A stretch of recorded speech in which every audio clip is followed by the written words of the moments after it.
స్వాములు ఉన్నారు, అందరు ఉన్నారు. హిందూ వ్యతిరేకి రేవంత్ రెడ్డి నిన్న మొత్తం హిందువుల ఆరాధ్య దైవం మన దేవి దేవతలు మన తెలంగాణ సాంప్రదాయమైన సమ్మక్క సారక్క ఎల్లమ్మ పెద్దమ్మని అవమానపరుస్తూ మా మనోభావాలు దెబ్బతీసుడు. గద్ద ఎక్కక ముందు ఈ బిడ్డ పెళ్లికి ఇది జైలకని బయటికి రానికి హిందూ దేవుళ్ళని మొక్కిరు. గద్ద నెక్కినాక తుర్కోల జోకనికి తుర్కోల నాకనికి ఆ హిందూ దేవుళ్ళని హిందువుల మనోభావాలు తీస్తున్నారు. రేవంత్ రెడ్డి ఖబర్దార్ బిడ్డ. రానున్న కాలంలో భారతీయ జనతా పార్టీ రాష్ట్ర అధ్యక్షుడు రామచంద్రన్న నాయకత్వంలో నిన్ను బొంద పెడతాం. కాంగ్రెస్ పార్టీని కూడా తెలంగాణలో బొంద పెట్టి తిరుగుతాం. అసలు కాంగ్రెస్ ను బొంద పెడతామంటారు. మరికొంతమంది బీజేవైఎం నాయకులు ఉన్నారు. దాదాపుగా 400-500 మంది మహిళా మోర్చా వచ్చారు. ఏం చెప్తారు, ఏం డిమాండ్ చేస్తారు? ఎందుకంటే రోడ్డు పైన కూర్చొని నిరసన చెప్తున్నారు. ఏం చెప్తారు? ఈ రోజు అచ్చ దళితరమైన కాంగ్రెస్ పార్టీని పోలీసు హిందూ దేవదేవతలు అవమానపరిచిన రేవంత్ రెడ్డి వెంటనే ముక్కుకు నెల క్షమాపణ చెప్పాలి. లేని ఎడల ఇగో ఈ రోజు అయ్యప్ప స్వామిని చూడకుండా కూడా ఇష్టారీతిలో పోలీసులు దాడి చేసిరు. మా పైన దాడులు చూడండి, ఒకసారి రక్తం చూడండి, రక్తం చూడండి ఒకసారి. ఈరోజు రక్తం వచ్చేదాకా మా బీజేపీ కార్యకర్తలను కొట్టిరు. వెంటనే ముఖ్యమంత్రి గారు క్షమాపణ చెప్పాలి. అదే విధంగా హిందూ దేవదేవతలకు ముక్కుకు నెల క్షమాపణ చెప్పాల్సిన డిమాండ్ చేస్తా ఉన్నాం. అసలు నందు ఎందుకంటే రోడ్డు పైన సంబంధించి రోడ్డు మీద మెయిన్ రోడ్ బీజేవైఎం రోడ్డు మీదకి వచ్చారు. ఒకసారి చూస్తున్నాం రోడ్డు మీదకి వచ్చి నిరసన తెలుపుతున్నటువంటి బీజేవైఎం కార్యకర్తలు క్లియర్ గా పోలీసులు, ఎందుకంటే దిష్టి బొమ్మ దగ్ధం చేస్తామంటే కూడా ముందు దిష్టి బొమ్మను కూడా పోలీసులు కూడా ఒక ఇది చూస్తున్నాం. రాష్ట్ర అధ్యక్షుడికి సంబంధించి లిఫ్ట్ చేశారు. ఎందుకంటే రాష్ట్ర అధ్యక్షుడి ఆధ్వర్యంలో ప్రోగ్రాం జరుగుతుంది కాబట్టి దానికి సంబంధించి కూడా బీజేవైఎంకు సంబంధించి కూడా ముందస్తుగా అధ్యక్షుడిని లిఫ్ట్ చేయాలని చెప్పి పోలీసులు కొంత ప్లాన్ చేశారు. రోడ్డు మీద నుంచి అధ్యక్షుని అయితే లిఫ్ట్ చేసి వ్యాన్లో ఎక్కించుకుంటారు. ఇంకొంత మందికి సంబంధించి చూస్తున్నాం నందు. ఎందుకంటే main road highway BJP office కానుకున్నటువంటి హైవే ఏదైతే ఉందో హైవే మీద వరకు కూడా ఇక్కడ వరకు వచ్చి నిరసన గాంధీ భవన్ వెళ్లేందుకు అటు ముఖ్యమంత్రికి సంబంధించి చేసినటువంటి వ్యాఖ్యలకు గాంధీ భవన్ వెళ్ళి నిరసన తెలపాలి. అక్కడికి వెళ్ళి కూడా పెద్ద ఎత్తున మొబైలైజ్ అయితే అయినటువంటి పరిస్థితి ఉందో. రోడ్డు మీద మనం చూస్తున్నాం స్పష్టంగా ఏ విధంగా పోలీసులు కూడా కార్యకర్తల్ని లాక్కెళ్తున్నారో మనకు స్పష్టంగా అనిపిస్తుంది. ఎందుకంటే పోలీసులు వాళ్ళను తీసుకొచ్చేటువంటి ప్రయత్నంలో కొంత పెనుగులాట జరుగుతుంది. వారికి సంబంధించి పోలీసులకు కూడా సహకరించట్లేదు. దాంతో వాళ్ళందరినీ కూడా పోలీసులు లాక్కెళ్తున్నటువంటి దృశ్యాలు మనకు స్పష్టంగా అనిపిస్తుంది. ఒక్కరిని కాదు, రోడ్డు మీద కూర్చున్నటువంటి ప్రతి కార్యకర్త, ప్రతి బీజేవైఎం కార్యకర్త, అలాగే మహిళా మోర్చాలను కూడా పోలీసులు ముందస్తుగా లిఫ్ట్ చేశారు. అటు మాజీ రాష్ట్ర అధ్యక్షుడిగా పనిచేసినటువంటి ఏదైతుందో వాటి భారతీయ జనతా పార్టీ అది అసలు ఒకవైపు అసలు మహిళా ఉమెన్ పోలీసులు సైతం కూడా ఇది లాఠీ చార్జ్ చేస్తాడు. చూడండి దెబ్బ చూడండి. అది అసలు ఉమెన్ పోలీసులు సైతం కూడా ఇటు వాళ్ళని లిఫ్ట్ చేసి కూడా తీసుకెళ్తున్నటువంటి దృశ్యాలు మనకు స్పష్టంగా కనిపిస్తున్నాయి. ఇంకోవైపు ఒకసారి విజువల్ చూడొచ్చు. బీజేపీ రాష్ట్ర కార్యాలయం ఎక్కడైతే ఉందో బీజేపీ రాష్ట్ర కార్యాలయంకు దాచేసి వచ్చారు. మెయిన్ రోడ్ మీదకి వచ్చి ధర్నాకు వచ్చారు.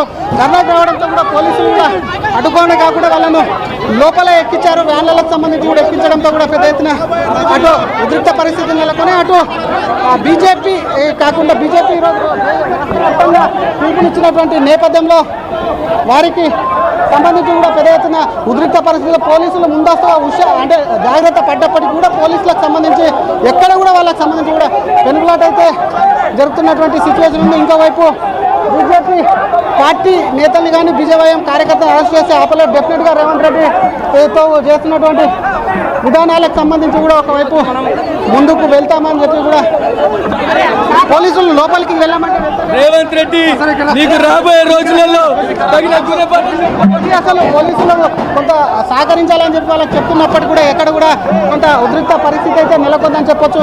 ఇంకోవైపు చూసుకుంటాం మనకు విజువల్స్ లో కనిపిస్తుంది బీజేవైఎం గత పనిచేసినటువంటి మాజీ రాష్ట్ర అధ్యక్షుడు ప్రస్తుతం ఉన్నటువంటి అధ్యక్షుడిని ఒకటే వ్యాన్లో ఎక్కించే ప్రయత్నం చేస్తున్నారు. వాళ్ళు సంబంధించి వాళ్ళు అక్కడ ఎక్కేటువంటి ఆ పోలీసుల తీరు పట్ల ఆగ్రహం వ్యక్తం చేయడానికి కూడా వాటికి సంబంధించినటువంటి వ్యాన్లు ఏవైతే ఉన్నాయో వ్యాన్లలో ఎక్కేందుకు కూడా కొంత సస్యమీర అనడంతో కూడా ఉద్రిక్తకైతే నెలకొంది. ఇంకోవైపు ముందుకెళ్లేటువంటి ప్రయత్నం చేద్దాం. ఎందుకంటే ఇందాక ముందు నుంచి కూడా అందరినీ అటు గాంధీ భవన్ వెళ్ళేటువంటి ఛాన్స్ ఉండడంతో వారు అందరినీ కూడా అక్కడ నుంచి పోలీసులు లాక్కొచ్చారు. ఇంకొంతమంది ఇటు ఇంకా బీజేపీ ఆఫీసు ఏదైతే ఉందో ఒకసారి చూసుకుంటాం. విజువల్కి సంబంధించి ఎక్కడికక్కడ కూడా రోప్ అనేది కూడా పోలీసులు ఏర్పాటు చేశారు. రోపు ఏర్పాటు చేయడమే కాకుండా రోప్ అనేది కూడా ఏర్పాటు చేశారు. ఆ రోపుకు సంబంధించి కూడా చూపించేటువంటి ప్రయత్నం చేద్దాం. ఇక్కడే దిష్టి బొమ్మ దగ్ధం చేశారు. దిష్టి బొమ్మ దగ్ధం చేయడమే కాకుండా భారీగా కూడా పోలీసులు మోహరించడంతో ఒక్కసారిగా బీజేవైఎం కార్యకర్తలు కూడా పోలీసుల తీరు పట్ల ఆగ్రహం వ్యక్తం చేస్తున్నటువంటి పరిస్థితి ఉంది. మరికొంతమంది బీజేవైఎం నేతలను వాళ్ళతో మాట్లాడించేటువంటి ప్రయత్నం చేద్దాం. మిథున్, ఏం డిమాండ్ చేస్తారు, అసలు ఏం చెప్తారు? ఈరోజు భారతీయ జనతా యువ మోర్చా మా డిమాండ్ ఏముంది అంటే తెలంగాణలో కాంగ్రెస్ పార్టీ 2 సంవత్సరం నుంచి ఇప్పుడు దాకా ఓకే కాంగ్రెస్ పార్టీ హిందూ సనాతన ధర్మం పైన అటాక్ చేస్తుంది. లవ్ జిహాద్ మీద చేసే కార్యకర్తకి గోలీతోని తోడుతున్నారు. లవ్ జిహాద్ వాళ్ళకి సపోర్ట్ చేస్తున్నారు. ల్యాండ్ జిహాద్ సపోర్ట్ చేస్తున్నారు. ముఖ్యమంత్రి రేవంత్ రెడ్డి టోపీ పెట్టుకొని ఏమంటారు, ముస్లిం है तो कांग्रेस है तो मुस्लिम है तो हिंदू क्या घास करे को है. आज हिंदू समाज तेलंगाना के मुख्यमंत्री रेवंत रेड्डी को ये सवाल पूछ रहा है, आज तुम हिंदू है मुस्लिम है क्या है, ये सवाल पूछना चाहता है. अगर मुख्यमंत्री रेवंत रेड्डी अगर 24 घंटे में माफी नहीं मांगेगा तो मुख्यमंत्री को रोक के सवाल जवाब पूछेंगे. ఇది 24 గంటల్లో ముఖ్యమంత్రి రేవంత్ రెడ్డి క్షమాపణ చెప్పకుండా కూడా డెఫినెట్గా కూడా ముఖ్యమంత్రికి సంబంధించి తగిన గుణపాఠం చెప్తామంటే మరొక బీజేవైఎం నేత అలాగే మనతో ఉన్నారు. యశస్వి, ఒకసారి మాట్లాడించేటువంటి ప్రయత్నం చేద్దాం. ఒకవైపు ప్రభుత్వం ఇప్పటికే కూడా అలర్ట్ అయింది, అయినప్పటికీ మీరు ధర్నా చేస్తారు, ఏం డిమాండ్ చేస్తారు? అంటే ఇదే రిమార్క్స్ గిన ఒక ముస్లిం పెద్దల మీదన్నా, ముస్లిమ్స్ మీదన్నా, మాస్క్ మీదన్నా, లేదా క్రిస్టియన్స్ మీదన్నా, వేరే మైనారిటీ మతాల మీదన్నా చేసుంటే ఇవాళ ఈ కుర్చీ మీద సీఎం రేవంత్ రెడ్డి గారు కూర్చునే వాళ్ళ అని చెప్పి మేము హిందువులందరినీ అడగాలనుకుంటున్నాము. ఇదే రేవంత్ రెడ్డి గారు ముస్లిమ్స్ అంటే కాంగ్రెస్ అంటే ముస్లిమ్స్ అని ప్రచారం చేసినారు. ఒక ముస్లిం అజరుద్దీన్కి మినిస్ట్రీ ఇచ్చినారు. ఇవాళ హిందువులు దేవుళ్ళు ఏం చేశారు, హిందువులు ఓట్లు వేస్తేనే కదా మీరు గెలిచినారు. అట్లాంటప్పుడు మందు తాగిన వాళ్ళు హిందూ దేవుళ్ళ, మాంసం తిన్న వాళ్ళు హిందూ దేవుళ్ళ, ఇలా చెప్పడం చాలా దారుణం. కాంగ్రెస్ పార్టీ కానీ రేవంత్ రెడ్డి గారు కానీ మీరు సీఎం కుర్చీ మీద ఉన్నారు, ఆ హుందాతనంతో బయటకు వచ్చి అపాలజీ చెప్పాల్సిందే.